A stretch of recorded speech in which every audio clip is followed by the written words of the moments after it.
우리 그 1절의 말씀을 같이 한번 읽어보겠습니다. 누가복음 2장 1절입니다. 그때에 가이사 아구스도가 영을 내려 천하로 다 호적하라 하였으니, 이때는 로마 황제 가이사 아구스도가 천하를 다스리고 있었던 그런 때입니다. 이 가이사 아구스도라고 하는 사람은 그 이름을 정확하게 말하면 줄리어스 시저의 양아들이었던 옥타비아누스라고 하는 사람입니다. 이 옥타비아누스는 시저를 살해한 후에 브루투스와 그 당시에 클레오파트라와 함께 연애에 빠져 있었던 앤토니우스를 물리치고 36살에 로마의 초대 황제가 되었습니다. 그리고 당시 로마 제국은 막강한 군사력을 힘입어서 동쪽으로는 메소포타미아, 페르시아, 서쪽으로는 스페인, 남쪽으로는 지중해를 건너서 저 아프리카 전역, 북아프리카 전역까지 정복을 했습니다. 그러다 보니까 많은 군인들이 필요했고 막대한 국방비가 필요했어요. 또 원형 경기장 같은 그런 시민을 위한 각종 시설을 만들기 위한 건축비도 필요하고, 그러한 이유에서 나온 것이 바로 호적을 하라고 하는 그런 명령이에요. 다시 말하면 식민지 백성들의 인구를 조사해서 인두세를 거두기 위한 그런 계획입니다. 인구조사는 14년마다 한 번씩 실시했는데, 본문에 있는 인구조사는 구레뇨가 수리아 총독으로 있을 때 첫 번째 실시한 것이에요. 그 3절에 보면 모든 사람이 호적하러 각각 고향으로 돌아가며 그랬어요. 아무도 이 가이사 아구스토의 황제의 명령을 거역할 수가 없었어요. 우리들도 일제시대 때 너무나 많은 굴욕을 겪었습니다마는 강압적인 통치에 항거할 수가 없었어요. 아니, 뜻 있는 사람들이 항거를 한다고 할지라도 무장한 군인들의 총칼 앞에는 너무나 무력할 수밖에 없었습니다. 그런 배경에서 예수님의 부모도 일반 사람들처럼 호적하기 위해서 길을 떠나요. 그 4절 5절의 말씀을 자세하게 나오고, 또 같이 읽어보겠습니다. 요셉도 다윗의 집 족속이므로 갈릴리 나사렛 동네에서 유대를 향하여 그 약혼한 마리아와 함께 호적하러 올라가니 마리아가 이미 잉태하였더라. 갈릴리에서 나사렛 베들레헴까지는 약 360리 길입니다. 그 당시의 길은 아주 험했어요. 도로 포장도 전혀 되지 않았고 또 교통수단도 전혀 없었어요. 그런 상황에서 만삭이 된 아내를 나귀에 태우고 부지런히 걷는다고 할지라도 하루에 고작 걸어야 50리 정도 걸을 것이고, 또 하루에 잘 다녀오기가 어렵지요. 그러나 어쨌든지 다녀온다고 하면 왕복 700리 길을 다녀오려고 하면 적어도 며칠 정도는 걸려야만 했습니다.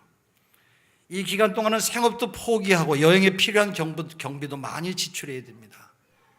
여행 중에 아이를 낳을지도 모르는 그런 위험 가운데도 있어요. 근데 가이사 아구스토의 명령이기 때문에 하는 수 없이 가는 것이에요. 이제 베들레헴에 도착을 합니다. 그 6절의 말씀을 제가 읽을게요. 거기 있을 그때 해산할 날이 차서 첫 아들을 낳아 강보로 싸서 구유에 놓였으니 이는 여간에 있을 곳이 없습니다. 베들레헴에 도착하자마자 산고가 시작이 되었어요. 요셉이 고통 속에 부르짖는 아내를 데리고 여기저기 방을 구하러 다니는 모습이 우리의 마음속에 선하게 그려집니다. 그러나 결국 방을 구하지 못하고 하는 수 없이 마구간에서 아이를 낳게 되었어요. 아이를 낳고 강보에 싸서 구유에 누웠습니다. 지금까지 상황을 보면 전혀 기뻐할 일이 아니에요. 오히려 치근할 수도 있고, 그것이 권력을 가진 자의 정치적인 속셈에서 나온 일이라고 생각하면 오히려 그것이 분할 수도 있는 그런 일이에요. 그러나 이 모든 사건 속에서 역사하신 하나님의 섭리를 우리가 바라볼 수 있어야 됩니다. 왜 예수님은 베들레헴에서 태어났는가?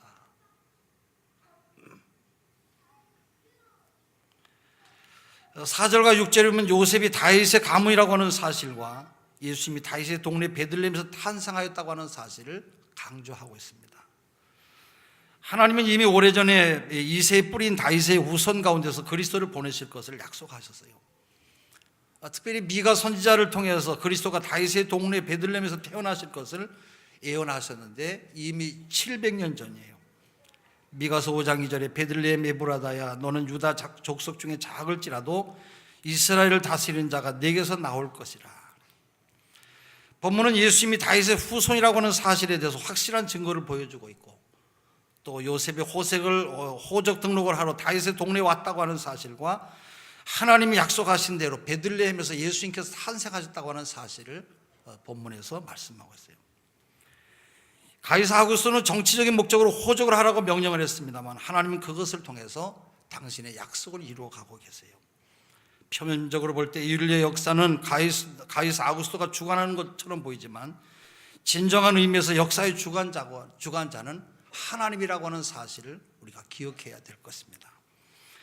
당시 국제사회와 이스라엘의 상황을 봐도 그리스도께서 태어나실 모든 여건이 완벽하게 구비되어 있어요. 먼저는 국제 상황인데요. 예수님이 태어나신 팔레스타인 지방은 BC 8세기부터 약 700년 동안 여러 강대국들의 전쟁으로 황폐해질 대로 황폐해져 있었어요. 이집트, 바벨론, 아시리아, 페르시아가 서로 각축전을 벌여요. 그러다가 알렉산더 대왕이 헬라 제국이 들어서면서 헬라어가 세계 공용어가 됩니다. 그리고 예수님이 오시기 전 63년 전에 로마가 세계를 정복해요. 모든 길은 로마로 통한다고 하는 말이 나올 정도로 모든 세계가 로마와 연결되어 있었어요. 어쩐지 로마는 종교의 자유를 인정하는 그런 나라예요. 그렇기 때문에 로마의 복음이 전파되기만 하면 온 천하에 복음이 전파되는 것과 똑같아요. 또 이스라엘의 상황이에요. 당시 이스라엘은 말라기 선지자 이후에 400년 동안 선지자가 없었어요. 백성들 중에 경건한 사람들은 메시아가 오기를 간절히 기다리고 있었어요. 이런 시대에 하나님의 방법대로 그리스도를 유대 땅 베들레헴에 태어나게 하신 것이에요. 이처럼 하나님은 보이지 않지만 하나님은 인류 역사를 주관하신 그런 하나님이에요. 우리 개개인의 인생도 겉으로는 내 자신이 모든 것을 결정하는 것 같이 그렇게 보이지만 사실은 하나님께서 우리의 삶을 하나하나 인도하여 주시는 것이에요. 할렐루야. 예수님은 가이사 아구스토에 호적하라고 하는 그런 명령으로 온 세상에 떠들썩하던 그런 때에 조용하게 이 베들레헴 마구간에서 태어나셨어요. 아무도 그리스도의 탄생을 알지 못했어요. 근데 이 소식을 제일 먼저 알게 된 사람이 누구입니까? 그 8절에 보면은 그렇게 말을 하지요. 그 지역의 목자들이 밤에 밖에서 자기 양떼를 지키더니 그랬어요. 당시의 목자들은 사회적으로 대우를 받는 사람들이 아니에요. 오히려 이 사람들은 무시를 당하는 사람들이에요. 그런 사람들에게 성탄의 기쁜 소식이 제일 먼저 전해진 것이에요. 이들의 신분은 보잘것없는 사람들일지 모르지만 마음이 가난한 사람들이고 하나님 옆에서 매우 경건한 그런 사람들이었어요. 천사는 저들에게 예수 그리스도가 탄생한 기쁜 성탄의 소식을 전합니다. 그 우리 10절의 말씀을 같이 한번 읽어보겠습니다. 시작.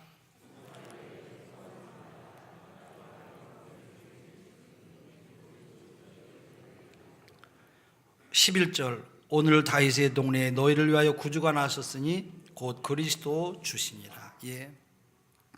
이 구세주의 탄생의 소식이야말로 천하 만민에게 기쁨을 주는 큰 기쁨을 주는 좋은 소식이에요. 오늘같이 우리에게 희망과 기쁨을 전하는 복된 소식을 전하는 복된 날은 없어요. 왜요? 오늘은 우리의 구원자가 되신 예수 그리스도가 탄생하신 날이요, 우리를 영원한 죄에서 살리신 날이기 때문에 그래요. 그러므로 우리에게는 큰 기쁨의 날인 것은 틀림이 없어요. 우리는 매일같이 뉴스를 듣고 있어요. 오늘은 여러분 어떤 뉴스를 듣고 보셨습니까? 요즘 대부분의 뉴스들은 가슴이 벅차고 기쁜 뉴스보다 답답하고 기억하고 싶지 않은 그런 뉴스들이 참으로 많이 나와요.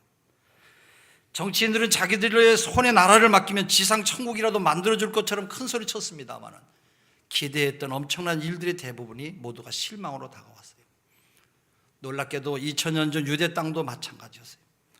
당시는 평화 시대라고 불렀던 그런 때예요. 로마가 점령했던 모든 땅들은 로마의 평화를, 이 로마 팍스라고 하는 팍스 로마라고 하는 평화 시대를 누리고 있었어요. 그 당시 로마의 황제였던 가이사 아구스토는 줄리우스 시저가 죽은 후에 혼란에 빠졌던 이 로마를 다시 일으켜 세웠어요. 그 덕분에 로마 제국은 안정을 되찾았고 사람들은 로마의 평화가 왔다고 말하고 있어요.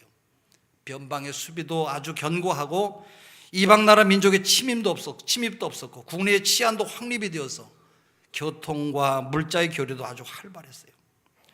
로마 제국 내 각지의 도시가 번영해서 그야말로 로마의 평화를 누리는 것과 같았고 그들에게 로마의 평화가 주는 기쁨이 있었을 것 같았어요.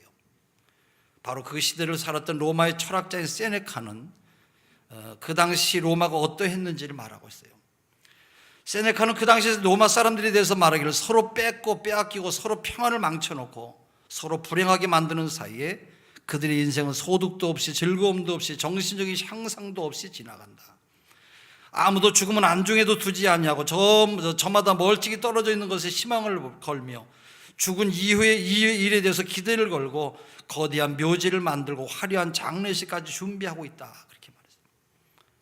로마 제국이 사상 유리 없는 평화를 누리는 것 같았습니다만은 그것에는 기쁨이 없었어요. 만일 로마의 통치 아래서 누리는 평화가 진정한 평화였다면 예수님께서는 세상에 오시지 않으셨을 것이에요. 가장 평화로웠던 그 시대에 그 땅에는 평화가 없었고 참 소망이 없었어요. 그들에게는 기쁨의 소식이 필요했고 바로 예수님께서 베들레헴에서 태어나셨어요. 오늘 그 본문 10절에 보면 예수의 나심을 큰 기쁨의 좋은 소식이라고 말하고 있어요. 세상에는 기쁜 일이 많이 있고 여러분 기뻐할 일이 많이 있어요. 그러나 이 세상에는 큰 기쁨은 없어요. 세상에 뉴스는 많이 있어요. 그러나 정말로 세상에 좋은 뉴스, 정말로 좋은 그런 굿 뉴스는 없어요. 그래서 하나님께서 큰 기쁨의 좋은 소식을 주시기 위해서 바로 예수 그리스도를 이 땅에 보내주셨어요. 처음 성탄절에 예수님을 통해서 기쁨을 누렸던 그런 사람들도 있어요. 예수님께서 육신을 입고 오셨을 때 기쁘기도 했지만 가장 고통스러운 사람이 있었는데 그 사람이 바로 예수님의 어머니 마리아였어요. 그녀는 요셉이라고 하는 청년과 결혼을 약속한 그런 사이예요. 그러나 가브리엘 천사가 전한 소식은 마리아가 감당하기에는 너무나 힘든 그런 말이었어요. 보라, 네가 잉태하여 아들을 낳으리니 그 이름을 예수라 하라. 그 누가복음 1장 31절에 말하고 있죠. 이것은 당시 보통 여인에게는 죽음의 소식이에요.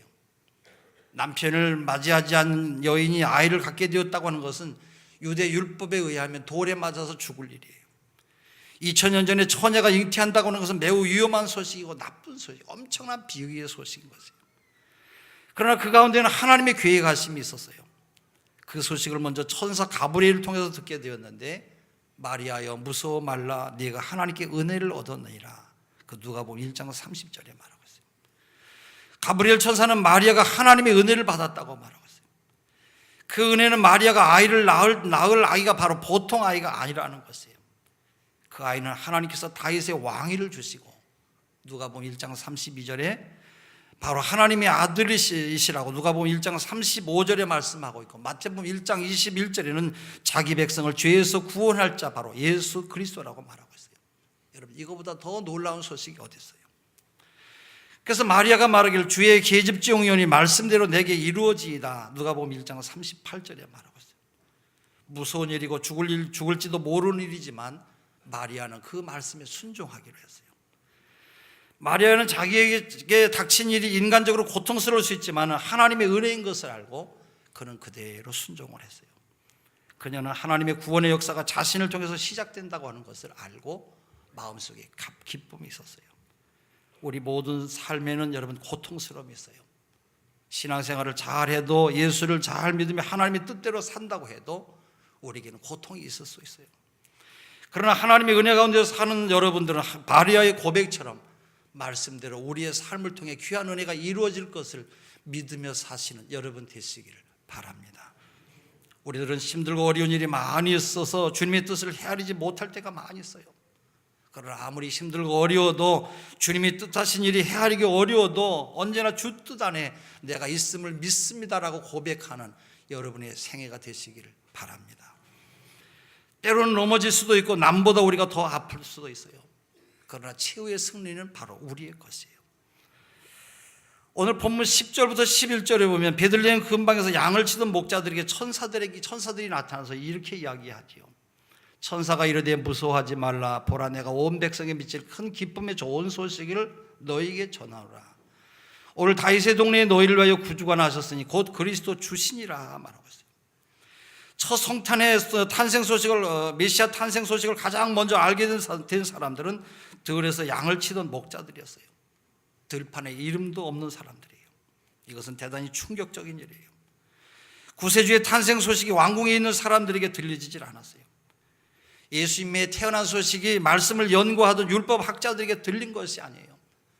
변방에 있던 목자들에게 그야말로 평범한 보통 사람들에게 이 기쁜 복음의 소식이 먼저 들려졌어요. 천사는 누가복음 2장 11절에 이렇게 말해요. 오늘날 다윗의 동네에 너희를 위하여 구주가 나셨으니 곧 그리스도 주시니라. 이 말씀에서 오늘이라고 하는 이 말이 참 중요해요.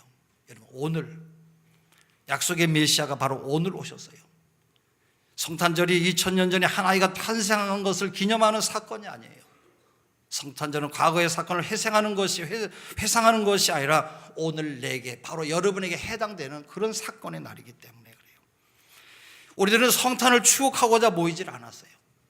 오늘 그리스도는 오늘 우리들의 죄를 대속하시기 위해서 이 땅에 오신 예수 그리스도이기 때문에 우리가 기뻐하며 하나님 앞에 예배를 드리는 것이에요. 오늘 태어나신 구세주의 소식을 듣고 목자들은 어떻게 했습니까? 그 15절에 보면은요, 우리 한번 같이 읽을까요? 시작. 천사들이 떠나 하늘로 올라가니 목자가 서로 말하되 이제 베들레헴으로 가서 주께서 우리에게 알리신 바 이 이루어진 일을 보자 하고, 가자 보자. 들판의 목자들은 양치는 사람들이에요. 밤에 들판에서 메시아가 났다고 해서 가자고 했다고 하는 것은 양떼를 끌고 가거나 아니면 양떼를 버리고 갔다는 이야기예요. 목자들에게는 그게 쉬운 일이 아니에요. 그 16절에 보면 빨리 가서 마리아와 요셉과 구유에 누인 아기를 찾아서 그렇게 말하고 있어요. 누가복음 2장 16절에 말하고 있어요. 간 것도 그냥 가진 것이 아니라 빨리 갔어요. 가서 대충 보고 오지도 않았어요. 구세주가 어디 계신지 그들은 찾아서 보았어요. 이러한 목자들의 행동을 통해서 하나님의 은혜가 어떻게 내리는지, 우리가 메시아를 어떻게 만날 수 있는지를 우리가 알 수가 있어요. 구원의 은혜는 전적으로 하나님께서 먼저 우리에게 찾아오셔서 우리에게 주신 구원의 은총으로만 가능한 것이에요. 그러나 가만히 있다고 해서 그 은혜가 이루어지는 것이 아니에요. 목자들처럼 빨리 가서 예수 그리스도를 만나야 되는 것이에요. 오늘 많은 사람들이 예수님에 대한 소식을 들어요. 그러나 듣고 오지를 않아요. 듣고 예수 그리스도를 구세주로 영접하지 않은 것이에요. 예수님을 만나러 갔던 목자들에게 이루어진 결과가 20절에 말씀을 하고 있어요. 우리 누가복음 2장 20절의 말씀을 같이 읽어보겠습니다. 시작. 하나님께 영광을 돌리고 찬송하며 돌아가니라. 그들은 메시아의 소식을 듣고 보았어요. 그리고 하나님께 영광을 돌리며 찬송했어요. 오늘 여러분들도 성탄의 주인공이신 예수님의 태어나신 소식을 들었고 예수님의 탄생을 찬양하기 위해서 모였으니까 그 예수님을 나의 구세주로 영접한 그런 구원의 기쁨으로 감사하며 살아가시는 여러분 되시기를 바랍니다. 사람들은 듣기는 잘해요. 그러나 구세주는 영접하지 않으려고 그래요. 구원의 소식 오늘 우리 가운데 전해졌어요. 사람들이 그 소식을 듣기는 듣습니다만은 사람들이 주인공이신 예수가 없는 크리스마스를 지내고 있어요. 예수 그리스도를 뺀 그런 크리스마스를 즐긴다, 그런 얘기예요. 오늘 여러분들은 들판의 목자들처럼 예수님을 만나는 큰 기쁨의 소식을 들은 성도가 되었음에 감사하시기를 바랍니다. 예수님의 탄생을 목격하고 경배한 사람들이 또 있었어요. 그들은 동방박사들입니다. 그들은 하늘을 바라보며 천체와 우주를 연구하던 사람들이었어요. 근데 어느 날 이상한 큰 빛 하나가 나타난 것을 발견했어요. 그들은 별을 보고 만왕의 왕이 태어나실 징조인 것을 깨달았어요. 그래서 그들은 황금과 유황과 모략, 예물을 준비해서 그 별을 찾아놨어요. 먼 길을 여행하여 그들이 유대 땅 베들레헴 마후간에 도착했을 때 한 아기가 강보에 쌓여서 말 구유에 짐승의 밥통에 누워 있는 것을 보았어요. 성경은 그 당시의 상황을 마태복음 2장 10절에서 이렇게 기록하고 있어요. 저희가 별을 보고 가장 크게 기뻐하고 기뻐하더라. 집에 들어가 아기와 그 모친 마리아와 함께 있는 것을 보고 엎드려 아기께 경배하고 보배압을 열어 황금과 유황과 몰약을 예물로 드리니라 말하고 있어요. 동방박사들의 기쁨은 참 빛을 발견한 그런 기쁨이었어요. 로마는 평화를 안겨준다고 했습니다만 당시 고대 근동 지방은 아주 정치적인 상황이 암울했어요. 거대한 로마 제국 로마는 세상을 짓밟았고 자신들만을 위한 평화와 번영만을 누렸어요. 한마디로 그 세상에서 희망을 찾아보기는 어려웠어요. 그 어두움의 때에 언제 어디서 빛을 찾아야 될지 아무도 몰랐어요. 그런데 이 동방박사들이 그 희망의 빛을 찾았어요. 동방박사들이 찾은 빛은 결국 예수 그리스도였어요. 사도 요한은 예수님이 이 세상에 오신 참 빛인 것을 소개하고 있어요. 요한복음 1장 9절에서 12절에 제가 읽습니다. 참빛 곧 세상에 와서 각 사람에게 비치는 빛이 있었나니 그가 세상에 계셨음에 세상은 그로 말미암아 지은 바 되었으되 세상이 그를 알지 못하였고 자기 땅에 오며 자기 백성이 영접지 아니하였으나 영접하는 자 곧 그 이름을 믿는 자들에게는 하나님의 자녀가 되는 권세를 주셨으니 예수님께서 빛으로 이 세상에 오셨어요. 그 빛을 만난 여러분들은 참된 소망을 가졌음에 주님 앞에 감사하시기를 바랍니다. 어느 곳에서도 희망이 없고 빛을 찾을 수 없을 때 동방 박사들은 예수님을 만났어요. 성도 여러분, 우리가 신앙생활하면서 우리대로는 아무것도 아니에요. 빛이신 예수님이 우리와 함께 계실 때 우리가 세상의 빛으로 살아갈 수가 있는 것이에요. 종교개혁자 마틴 루터가 크리스마스 전날 밤중에 숲속을 산책하고 있었어요. 루터는 평소에 어둡던 숲이 전등을 켜놓은 것처럼 빛나는 것을 보고 깜짝 놀랐어요. 그는 고개를 들어서 하늘을 바라봤어요. 소복하게 눈이 쌓인 전나무 숲 사이로 영롱한 달빛이 쏟아지고 있었어요. 어둡던 숲의 빛의 향연이 벌어지고 있었어요. 그는 여기에서 큰 깨달음을 얻게 되었어요. 인간도 저 전나무와 같구나. 우리 한 개인은 저 초라한 존재일 뿐이다. 전나무와 같은 초라한 존재일 뿐이다. 그러나 예수님의 빛을 받으면 해결함을 받을 수가 있다. 아름다운 삶을 우리 누구든지 다 살 수가 있다라고 하는 것을, 이 깊은 진리를 깨닫게 됐어요. 루터는 이 진리를 사람들에게 설명하려고 전나무 하나를 집으로 가져왔어요. 그리고 나무에 촛불을 장식했어요. 이것이 오늘날 크리스마스의 트리의 기원이 된 것이에요. 여러분, 우리 인간의 삶에는 어둠이 많이 있어요. 빛을 찾기가 매우 어려워요. 동방 박사가 찾은 예수님의 빛이 바로 우리 가운데 오시고 사람 중에 오신 빛이신 예수 그리스도를 만나면 우리의 삶이 달라지는 것이에요. 사람들은 각기 자기의 경험과 생각과 느낌이 전부라고 생각해요. 그렇기 때문에 자기 자신에 대해서, 남에 대해서 함부로 정죄하고 비판을 하고 있어요. 오늘 우리들에게는 모두 다 흠이 많은 사람들이요, 우리는 모두 다 세상의 어두운 세상에 살고 있는 그런 사람들이에요. 그러나 빛이신 예수 그리스도를 만나면 우리 모두에게는 소망이 있는 줄로 믿습니다. 큰 기쁨의 소식이 바로 오늘 우리 중에 오셨어요.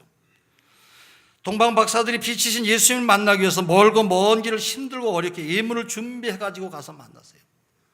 그들은 세상이 줄 수도 없고 알 수 없는 평화로 우리에게 오신, 평안으로 오신 바로 주 예수 그리스도를 만나기 위해서인 것이에요. 오늘 우리를 위해서 오신 예수님을 기억하시고 여러분, 예수 그리스도를 영접하실 뿐만이 아니라 구세주 예수 그리스도가 태어나심을 세상 사람들에게, 만민에게 증거하는 여러분의 삶이 되시기를 바랍니다.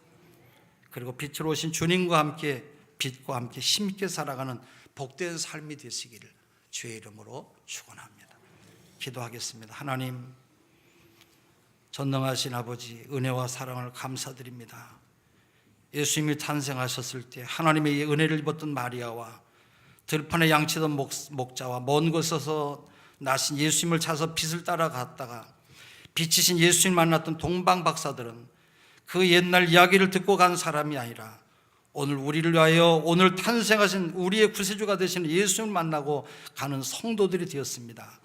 우리들도 예수를 만나고 살아가는 성도들이 되게 하여 주시옵소서. 그래서 이 세상을 힘있게 빛과 같이 어둠을 환히 비추는 믿음의 사람들로 살게 하여 주시옵소서. 우리가 가는 어느 곳마다 하나님의 어두운 것이 다 물러가게 하시고 우리가 살아가는 이 세상의 아버지, 많은 사람들에게 그리스도의 아름다운 사랑의 빛을 증거하는 하나님의 사람들로 살게 하여 주시옵소서. 예수 그리스도 이름으로 기도합니다.